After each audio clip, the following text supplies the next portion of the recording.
Hi, my name's Alex, and today I'll be taking you through the expedition to the temple of Tawil. Enjoy!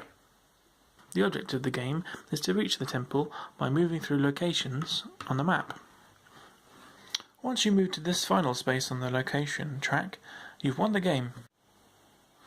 The main part of the game happens on the action compass, where you'll be moving your dice around to gather resources.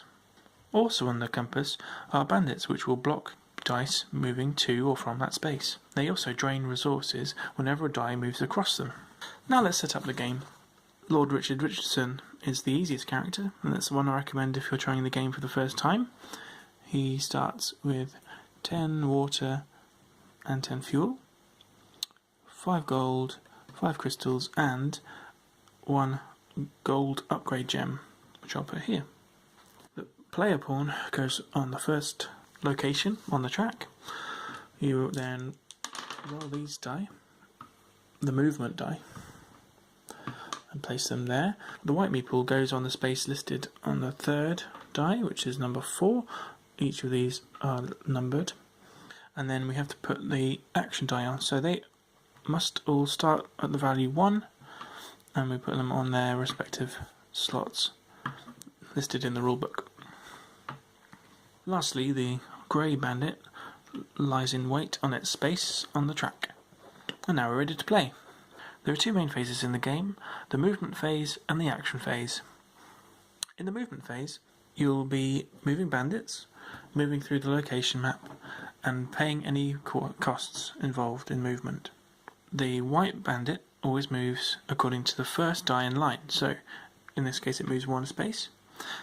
When the grey bandit's in play, it moves according to the second die, which would be 4 spaces, so 1, 2, 3, 4. After that, the first die in line is rolled and put down in the next slot. You move your player pawn, and at this point you pay the costs listed, so in this case it's 3 water and 2 fuel. If when you reach the movement phase you can't pay the appropriate fuel cost, you become stranded. When you're stranded, instead of paying the normal resource costs, you pay 1 of each resource and then the current water cost. You then re-roll the first die, but place it back where it was before. Now it's onto the action phase.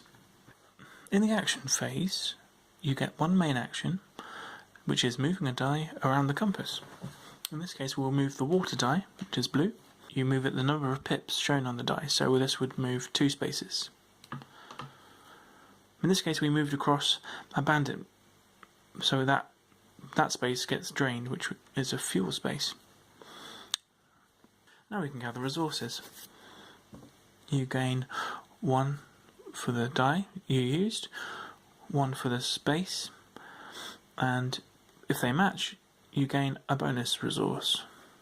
So each turn, you can spend 2 crystals to gain a bonus action. With the bonus action, you can choose a different die to move. We'll move the gold dice.